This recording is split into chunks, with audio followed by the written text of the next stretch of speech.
on Thursday night, I did a performance called What to Make of the Wreckage, which happened here at the 50/50 Arts Gallery. It involved me blindfolding myself, and there was a small container, like a saucer that I stood in that had a red substance in it, and I had a large ball of red yarn, a series of nails, 14 photographs, a lighter, and a hammer. And I picked up a nail and a photograph. This is once I'm blindfolded, and standing in the liquid in the center of the floor, moved across the room and nailed the string.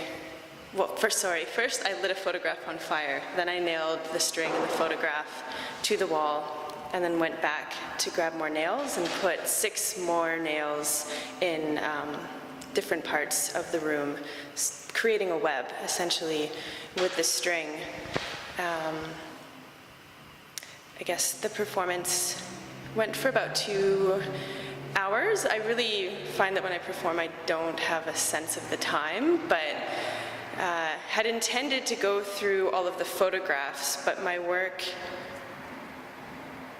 I mean, it's not rehearsed, it's not practiced. I have intentions and ideas for what I'm going to do. There's concepts behind it, but a lot of it is left open, and as I was going through the process of nailing the string and returning to the container with the liquid and it was a lot of endurance. It was difficult to get through the web. I could hear people. I was becoming disoriented. I was becoming more and more frustrated and thinking about sort of what the process meant for me, and felt like I needed to finish it almost like a ritual.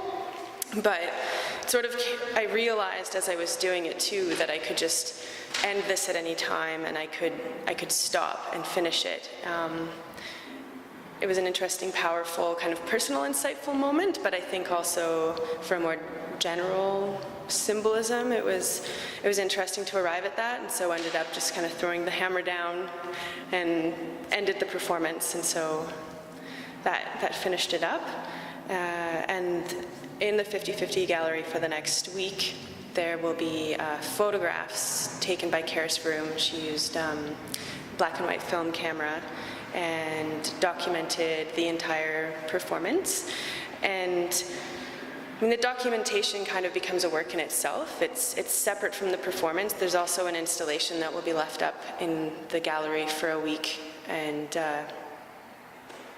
yeah, I'm really appreciative to folks like Karis. Like, my work is always collaborative and always participatory, sometimes in a very literal way, because the audience potentially could do anything could happen in a performance. I had a small boundary that kind of kept me contained to one part of the gallery, but at one point I crossed that and had no idea where I was, but could hear people shuffling around me.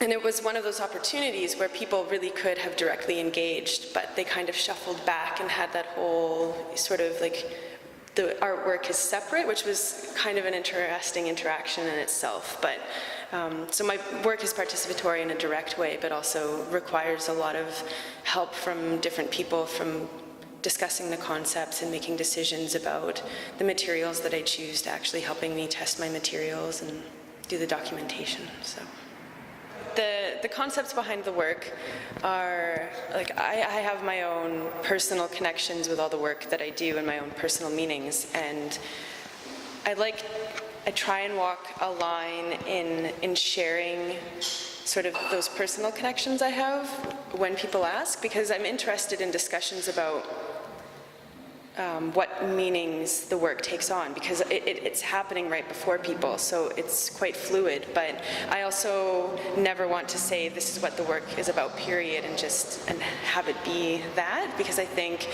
I feel like my work intentionally wants to engage people and have an open format where we create meaning together. I mean, this particular piece I see as part of a series that sort of began with a piece I did outside the Victoria Police Station called Hear Us Now.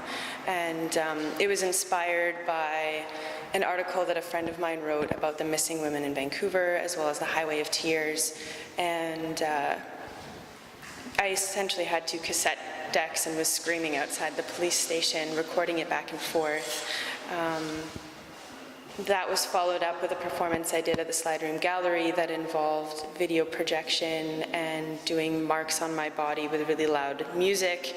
That was sort of comments about feminist perspectives, the male gaze in art, and just the objectification of women's bodies, and also had other layers of meaning as well. And so I see there's been a theme running through my work, sort of about this violence. And this piece of work was one that was very personal to me. And so the burning of the photographs, the trail of blood on the feet has a lot to do with my own experiences of violence. And at first I was very kind of nervous and uncomfortable about doing a work that was so personally connected or really so literally about my own life, but then realized that it wouldn't be authentic for me to do something otherwise, and then it does still take on greater meanings.